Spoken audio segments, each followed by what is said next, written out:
Stacy, it couldn't be a more perfect time to welcome back our sponsor, KiwiCo. We love their super cool art and STEAM projects, and we're looking for creative ways to keep them busy. Yes, KiwiCo makes it so easy with fun projects that also happen to stretch their brains. But shh, don't tell the kids that. My favorite part is that every KiwiCo crate comes with everything your child needs for their project. They can get started right away. No shopping or legwork for us. You can help with a project for some quality time or hand the whole box over. Either way, it's easy breezy. A thoughtful activity for them, options for us, and no extra work or setup required. I'm also amazed at the huge range of projects. There's something for kids of all ages, from Emmett, who's 6, to Ella, who's 9, and even Oliver, who's 11. And it doesn't stop there.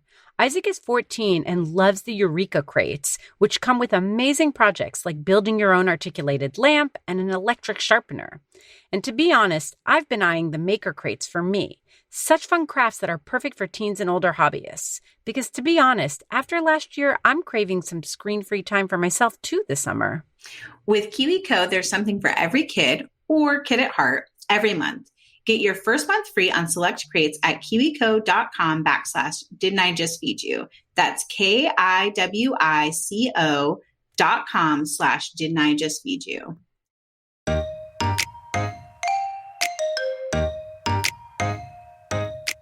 You don't have to spend $1 million to be organized. Really, the power in organization is that, is it functional?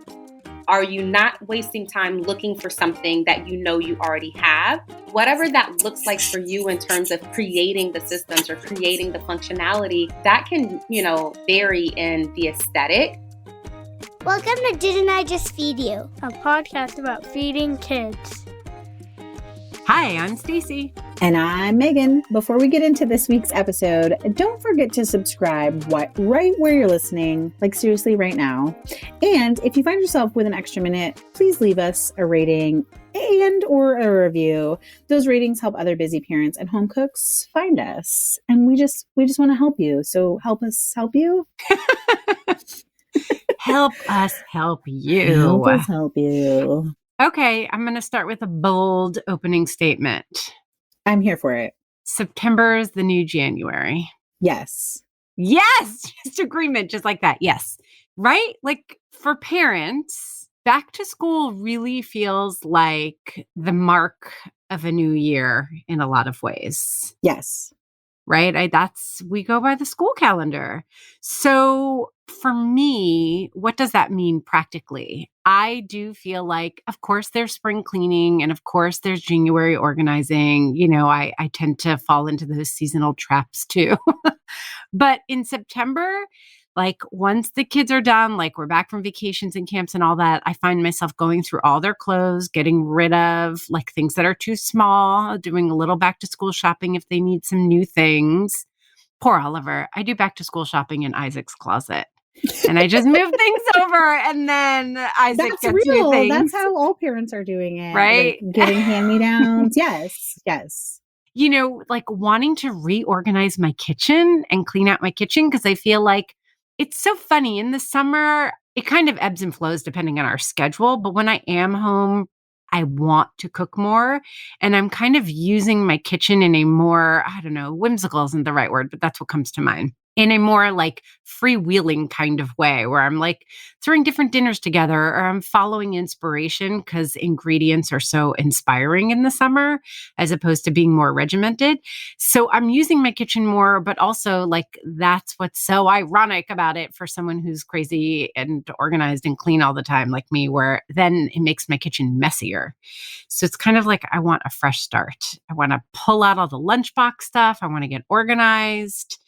I don't know. That's what it means for me. What does it mean for you? Yeah. And I also think there's some sort of like very practical September hits. We have back to school. Then it's like Halloween. And then the holidays start coming and they don't stop coming.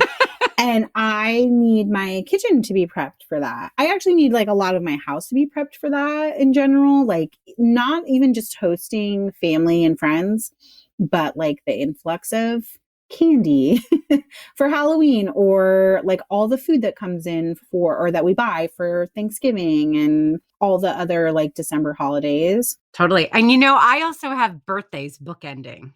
Oliver's birthday is the beginning of October and Isaac's is the beginning of January. So I feel like I have to start a little bit sooner than everyone else, and then I end a little bit later than everyone else. We're in the same boat. We hit September, like birthday season kicks off with Brian's birthday in September.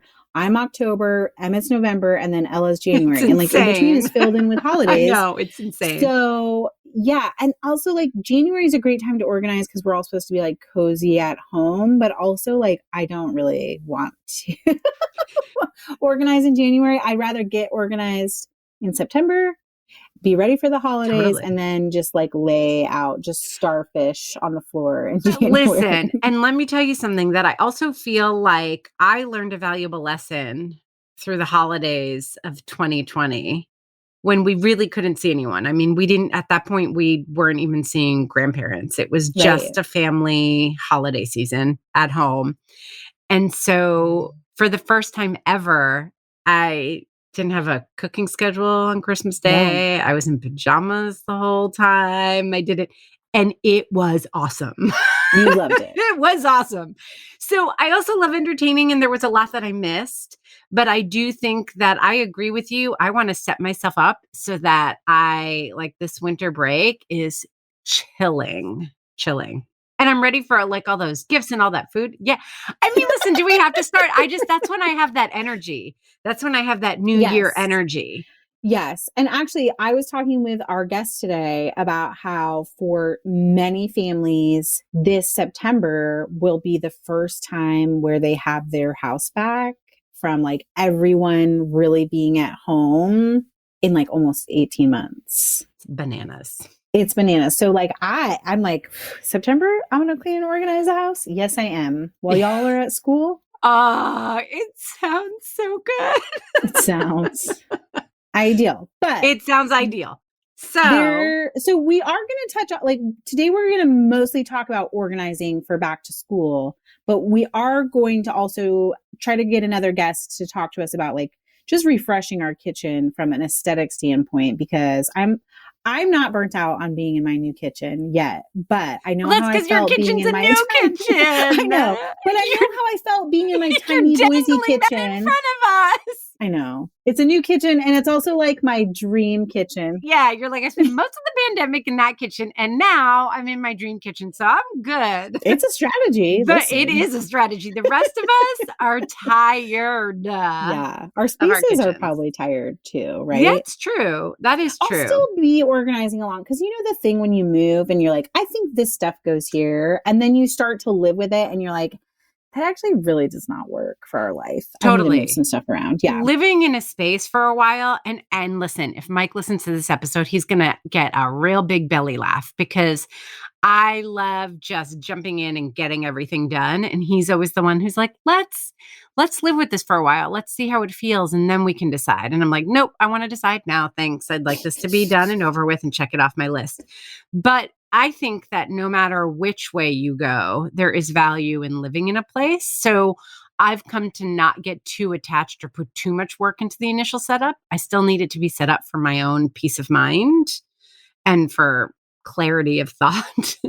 But, you know, I'm willing to revisit and move things around. I think that's really important, to listen to your space and also to kind of observe the way your family uses the space. So unfortunately, I wasn't able to get on the line with Kenika, today's guest, but I listened to the interview, and, you know, thinking about how your kids use a space, I think is really important too, because you can set things up that are ideal for you, but then your kids come in and either they don't feel like they know how to navigate the space, which will work against you, or they'll just mess up your flow.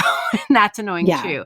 So taking what makes sense for them and how you want them to move through the space and how you want them to help and be engaged in the space is really important too. And we've talked about the seasons of parenting before, right? Like I have been in a season where I had young elementary school kids. And so there was no chance that they were packing their own lunches. And it was okay for the kitchen to be set up in a way where they didn't have access to that stuff, because I did. But now that they're in first and fourth grade and they can take some ownership of their own lunches, making sure that they have access to all the tools is really important. Totally. Although I do also remember that when Isaac and Oliver were really little, like even toddlers, I had one little drawer space that had stuff that they could just like crawl or toddle into the room. Like toss around. Yeah. And like just get in there and like whisk and pretend, because that would keep them occupied while I cooked dinner. Yes. So, thinking about all of that stuff, I think we should get into the interview because it's so great and it's so helpful. Today, Megan talks to Kenika Williams. She's an Atlanta-based, multifaceted professional organizer and business coach. Blending her passion for education, organization, and productivity, Kenika fuses her strengths with authenticity that is inspirational and encouraging, but also action-based, which is part of why we especially love her. Kenika has the unique ability to move others into action and educate from a sense of love for women looking to become more organized and productive with their time. And hey, as a small heads up, there is a little bit of audio issue with our interview with Kenika. We promise it's worth listening through. Kenika, I feel like I am selfishly so excited to have you on the show because we just moved into a new house and our entry into the house, our family entry into the house is very much right in the kitchen. So I need all of your tips and best advice for getting organized for back to school. I know you work with a lot of busy families in your business. So very brass tacks, what solutions have you found for storing school lunch packing stuff? Whether it's the hard-sided lunch boxes, the little bento box pieces. Is there an all-purpose secret?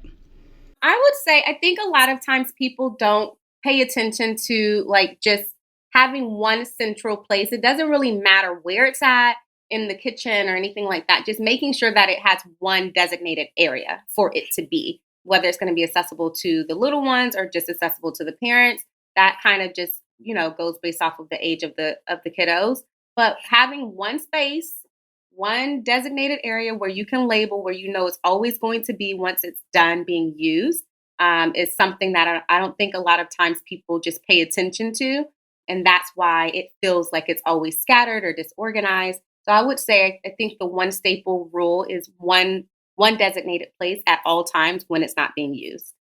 Okay, so you, when you go into a family's home, you take all of the components of packing lunch and bring them all together into one zone. And do you always label things? And is that the secret to getting our kids to pack their own lunches?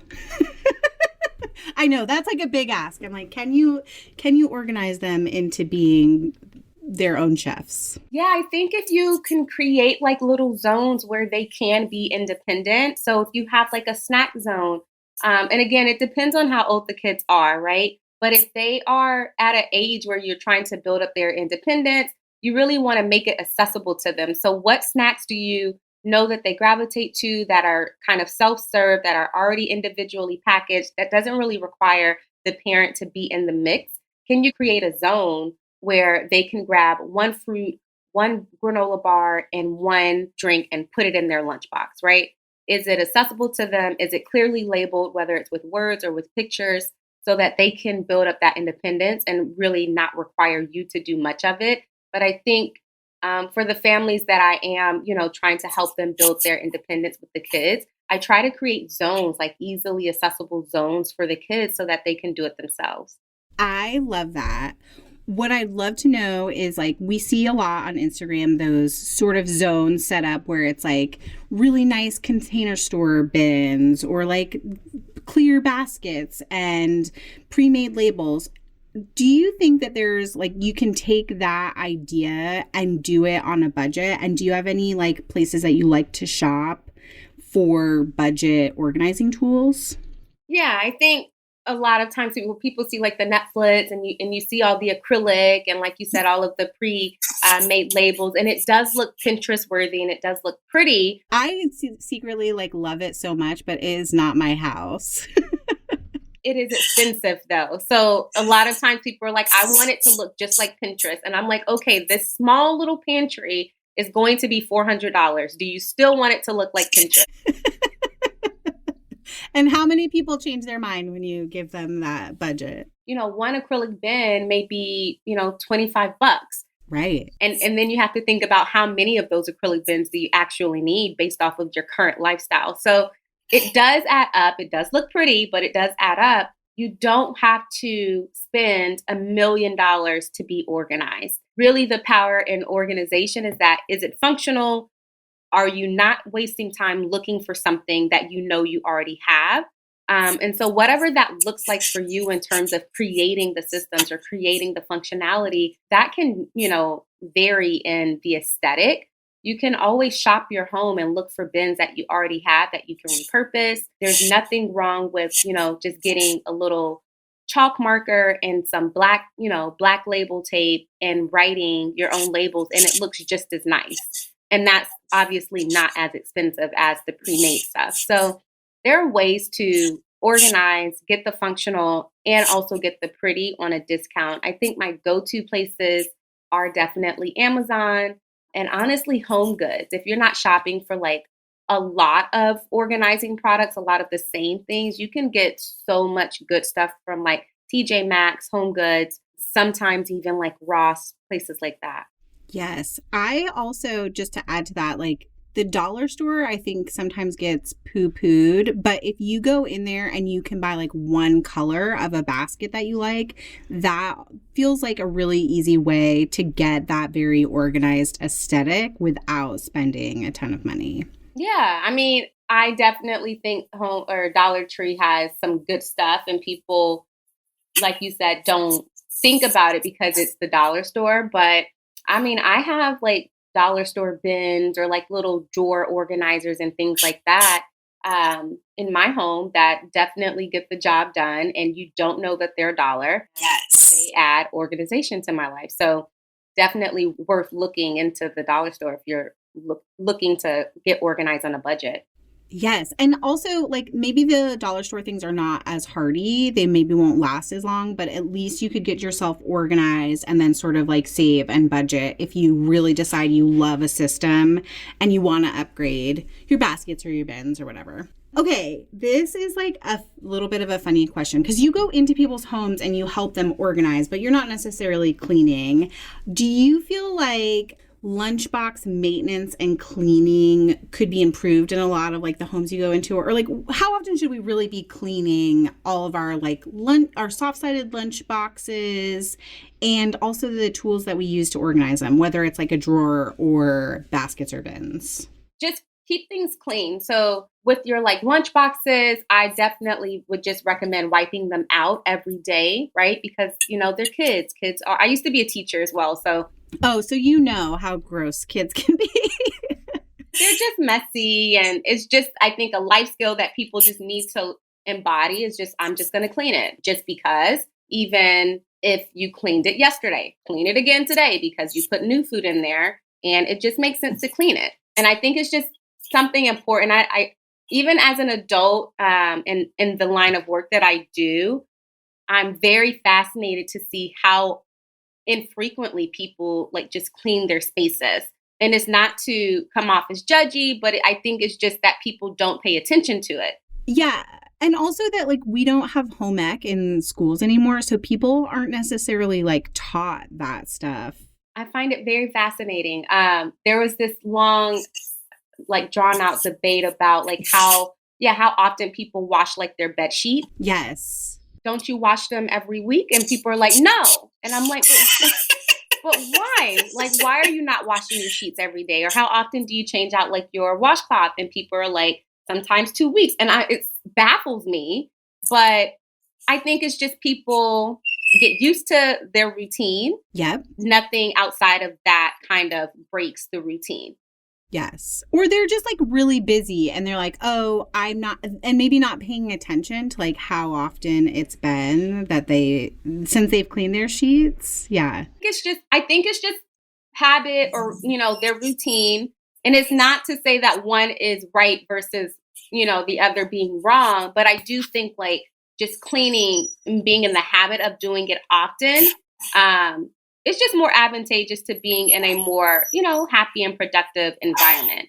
Yeah. And I love what you touched on about the idea of like, just wipe it out every day. If you just wipe the lunch boxes out and clean out the backpacks once a week, you're going to like have less super gross situations to clean out, less crusty stuff built up on there. And it's like just building that habit of daily and weekly cleaning that will just save you so much time. It's literally just the habit of doing it. And I used to get agitated like as a kid growing up when my parents would be like, just do it. And I'm like, but why? But now I understand, like when you just build up that momentum to just do it, it becomes like your routine. And now you're not thinking about like, oh, is this clean or not? Did I wipe this down? You know, you've gotten in the habit or the adjustment of just doing it. And you know it's productive. Yes. I had an interview recently with a life coach, home organizer. Her name's Tammy Hackbarth. And she had this great idea to say, like, you should put your kids in charge of like daily maintenance tasks because they get really excited about it. So you can dub one of your kids like the lunchbox captain, and their job can be to like wipe out the lunch boxes every day. And that not only like models and teaches them the habit, but it gives them a lot of like autonomy over the things that they own. So I love the idea of like building in the habits and then putting your kids in charge of it. Okay, so speaking of trying to build habits, trying to be organized for back to school, what is the one organizational tool that you think every family should have for a smooth back to school season? It does not have to be kitchen related. I think it's just relevant to just being in a home in general, maybe not just back to school, but I would say a label maker. Ooh, okay. Do you have a favorite brand? You can shout them out. I love the P-Touch Cube. It's like this little white cube looking label maker. And I like it because of the different like variety of fonts that they offer. But in general, I do think a label maker. Like I just think every home should have one. Just because, you know, especially if you're not living by yourself, it's so important to have things clearly identified and clearly labeled for everyone in the space that's using it to be able to maintain and keep up with what is labeled in the respective thing. Yes. So I would definitely say a label maker. Okay, I find that so fun that you said that because my husband, like we moved into our house, my husband has been commuting a lot from Chattanooga to Atlanta for work, and he's recently been home and you know he steps right into all of the daily chores and he's like, I don't know where anything is. He's like, you got the house set up and organized and like I don't know where the bowls go in the kitchen or I don't know where the hand mixer goes in the kitchen. And my solution of course was like, do you want to spend a day walking through the house and I can show you where everything is? But a label maker would be 100 times easier and also great for our fourth grader and our emerging reader who's in first grade. Yeah, and even an activity to your point about what the life coach said is have the kiddos make the labels. Yeah. Make their own labels and label the things that belong to them, but also help with the family organization. They can be captain label maker. Everyone has a job. Everyone has a job. Kenika, thank you so much for joining us. Is there anything you want to, we will of course link to your website and your Instagram, but is there anything that you want to share with our audience before we leave? Sure. I have a freebie. It's a downloadable guide that you can download. It's just walking you through how to properly declutter, the Power of 30 guide. So essentially I tell people if you just dedicate 30 minutes a day, 7 days a week, you can declutter any space that you are struggling with in your home. And so this Power of 30 guide is just kind of walking you through the process of doing that successfully so that you don't end up with like donor's remorse or fatigue of trying to make decisions or burn yourself out. So that is on my website. And we'll share the link for that. And I'm so glad that you said that because Stacy and I have been joking as we're like planning the back to school season, how in a lot of ways like August and September feels like the new January, especially as parents who've like had kids doing remote learning over the last 18 months are finally able to like send them back to school safely. The idea that we can like have our space back and start to like reorganize and get prepped for the holiday season. I think spending 30 minutes a day getting yourself organized could be so renewing. For sure. Yeah. Yeah. I love that. Okay. Thank you, Kenika, so much for joining us today. Thanks for having me. Stacey, I cannot wait to hear more about what you thought of Kenika's interview. But really quick, I want to mention that we have an awesome giveaway from our friends at Fancy Sprinkles on our Instagram this week. And of course, we'll link to it on our show notes and all that. We are giving away one of their lunchbox BFF sets, which includes some of our favorite sprinkles, my favorite sprinkles, actually. They're edible gold stars. They're sprinkle stickers. I'm Lester obsessed does with those. so good. So you do not want to miss it. Check out our giveaway with Fancy Sprinkles on Instagram this week. I'm so excited about this giveaway. I wish that even though I have already gotten some of the stuff from Fancy Sprinkles, purchased refills already of some of it, I still wish that I could enter.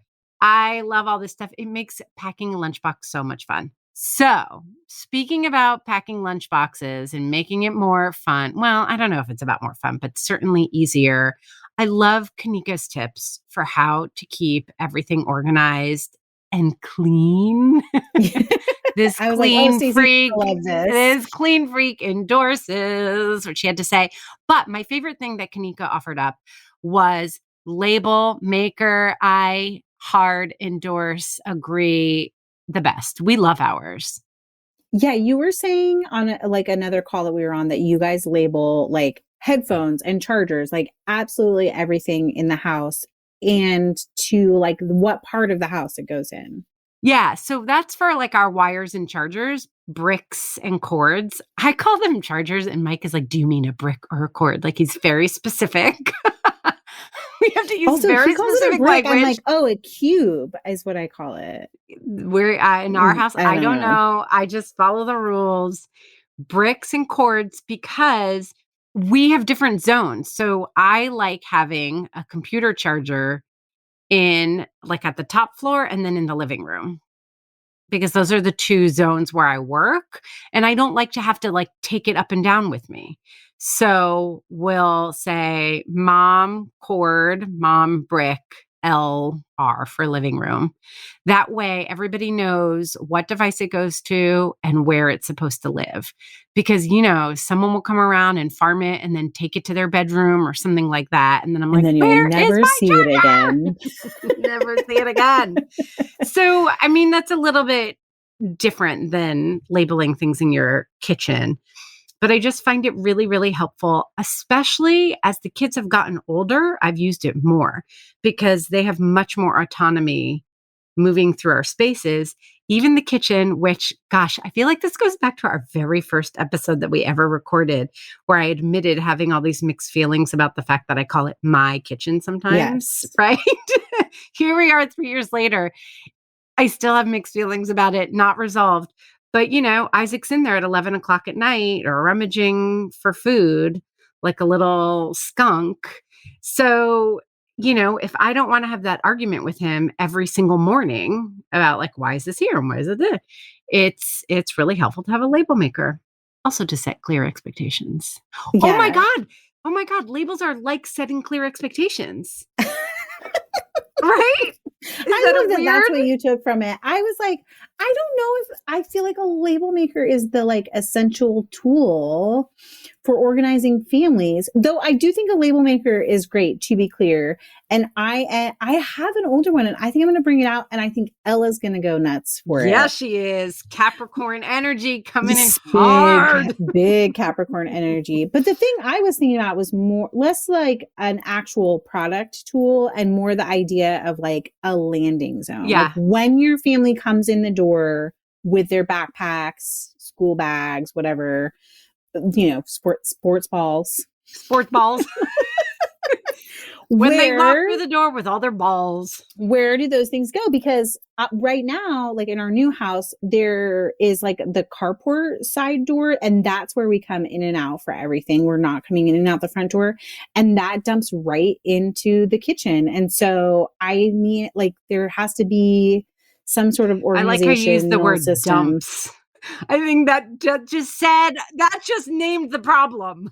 I'm going to take a real life picture of what it looks like on any given day, where just like there's like 6 pairs of shoes. There are only 4 of us, 6 pairs of shoes, a scooter, a backpack, a sports ball, my recording stuff, like tripods. Brian's bringing lights in, and it's all like in this little 3 square feet of our kitchen. Yeah. And it's very frustrating. I mean, I haven't seen your new house yet.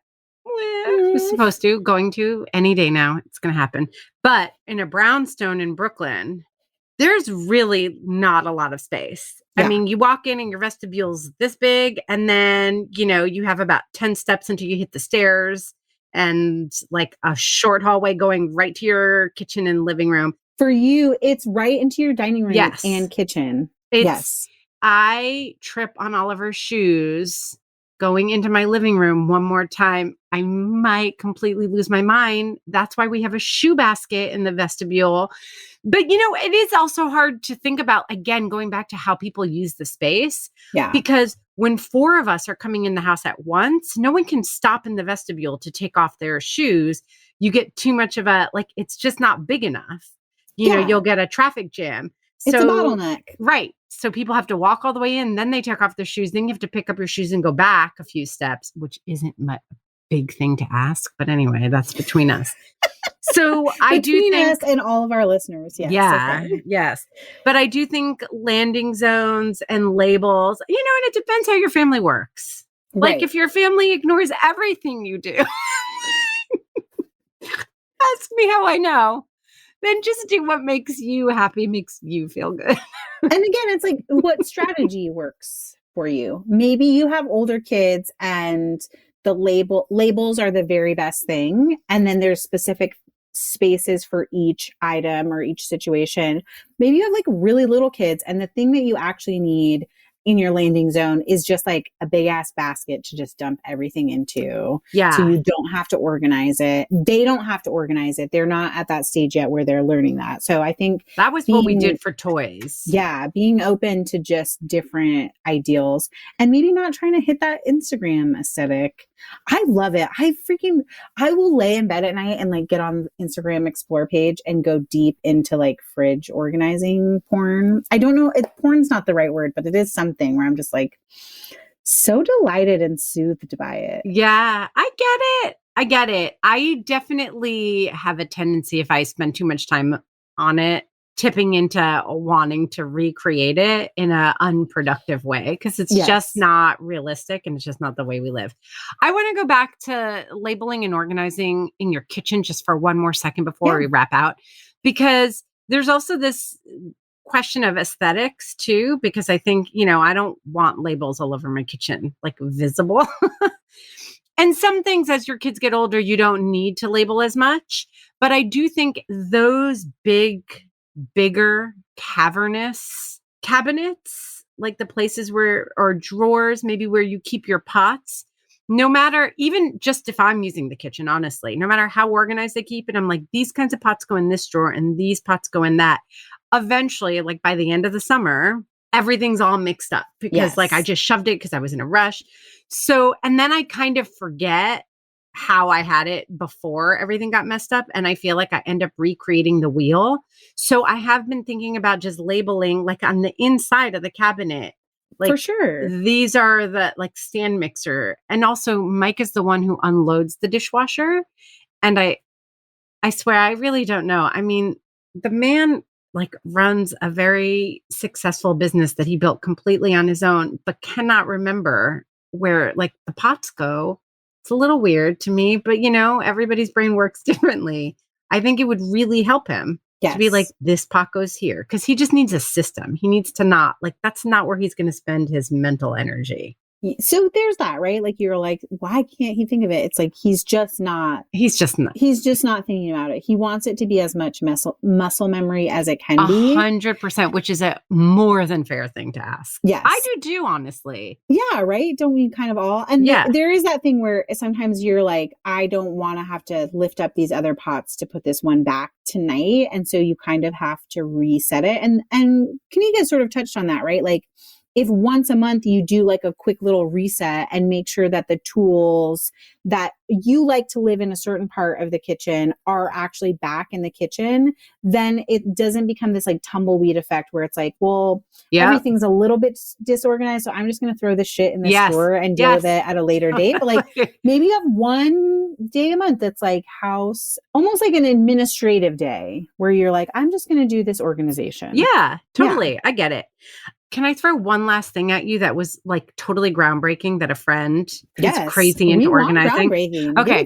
So a friend who's very into organizing was over, I don't know, a couple months ago, opened one of my cabinets because she's someone who we'll have our families together. We were potted up with them and we've been friends with them since the kids were babies. It's not that weird to have friends who open up your cabinets. Yeah, like she'll come in and we'll cook together. She's like, okay, I'm going to make this. And like, I'll move out of the kitchen and she cooks and then we switch. So she opened up one of my cabinets and was like, I don't understand. You're like so organized and everything's so orderly, but then like certain cabinets stress me out in your house so much. And it was like I'm just a human. That's it was a Tupperware lunchbox cabinet. Yeah. Because what I was trying to do was nest everything and then put the lids together, like stacked, but they don't like fit next to each other. So then the lids were on their sides kind of stacked. Okay. And then it's like, this is this brand of Tupperware and this is this brand of Tupperware and some are rectangular and some are circle. So they were stacked, but it was not like one neat even set that like stacked nicely and went in there. And she took everything out. She put a lid on every single container. And I was like, this isn't going to work. That's going to take up so much more room. But then we got rid of everything that either like didn't have a lid or the lid was torn or broken that I wouldn't even know because of the way I organized it. Then I only had things like a proper container with a proper lid that works, was clean, not broken. And we stacked everything lidded and it totally fit. And it was a major game changer that I cannot even, I wish I could put into words why, and I can't. I'm just telling you that if you've had problems with your lunchbox and like just Tupperware area, just give it a try and see if it works for you. There's something about being able to just take out the container with its lid and like to pack it back that way that really has made the cabinet so much more organized and manageable and like a pleasure to go into that cabinet. Whereas before it was a freaking nightmare. One thing that makes me so excited about this tip, Stacey, is that I have like a Tupperware cabinet, but there's 2 drawers in it.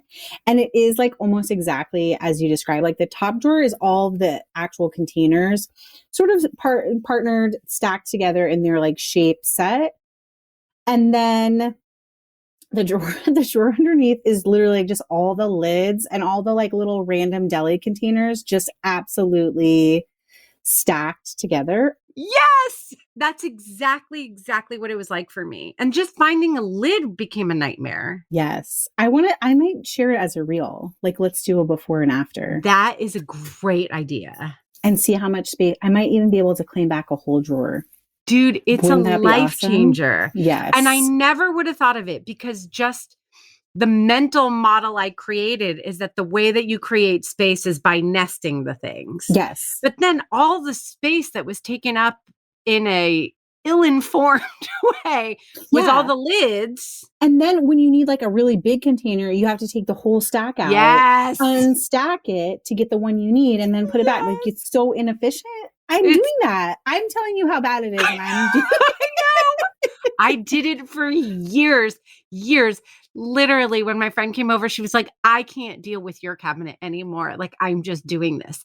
And Mike was in the background like, oh, yes, finally. I was like, listen, you need to be quiet. And yes, fine. You need to get to work. We're making it more efficient. So it's easier for you to pick up after dinner. Oh, yeah, seriously. So I think that's a big one, especially if I use the Planet box for years. It's my favorite. I literally bought 2. One when I started packing lunches for Isaac, one when I started packing lunches for Oliver. And I literally use that the entire time I pack lunches, those 2 exact ones. You do have to buy a case over and over because, to Kenika's point, they get disgusting. Yeah. Especially if you don't wipe them down all the time. Ask me how I know. But now that the kids are older, a Planet box doesn't make sense. And also I'm trying to prep lunch more. So it's not just the Tupperware that's for leftovers. Right. It's also all different ways of packing lunches, like from salads to grain bowls to bigger sandwiches. I'm really relying on Tupperware and different types and shapes of containers. Yes. Also, we do have Planet lunch boxes, but also the easy lunch boxes, which are the little plastic, and they come either like a 4-quadrant or more like a sandwich, where it's like a large and 2 small spaces. Those I've always been stacking, but now I'm like, that doesn't really make sense, especially because I bought 2 separate sets at separate times. Maybe one is like an off-brand easy lunch box. Yeah. And so not all of the lids are compatible with the same. They're just different lids. I feel your pain. Shaped bottom. And I could spend just 10 minutes cleaning out that cabinet and never spend 3 minutes in the morning when I'm we have to get out the door trying to find the right lid. Yes. All right. So I want you to switch over and I want you to report back. I will. Great. And we all are also going to get even more advice from our beautiful, wonderful, gorgeous, always so much listeners community. If you did not know, you can visit didn'tijustfeedyou.com/community. There we offer a free listeners group. It's like a message board. You can ask us questions. Other people are in there giving product recommendations.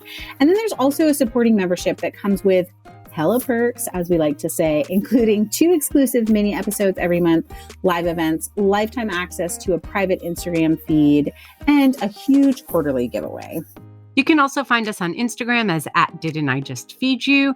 And hey, you can subscribe to our newsletter straight from Instagram as well, or you can go onto our site. Either way, you don't want to miss out on our newsletter. We send out 2 a week. We promise they are value added. A bonus delicious recipe every Tuesday and a product /tip/find/favorite things of the week on Friday. Actually, the Friday is one of my favorites. It's just a way to spread joy and share what we find, what we like, what we're using in our kitchens. Basically, it's never spam coming from us. And of course, don't forget to subscribe to Didn't I Just Feed You wherever you get your podcast so that you don't miss an episode. A huge thank you to our editor, Samantha Gatzik. I'm Megan. And I'm Stacy. Stay sane and well-fed until next week. I know you wanted to say something else. I saw your lips pucker. What's your real favorite restaurant right now? My real favorite is Key Sushi. My junk food favorite is Popeyes.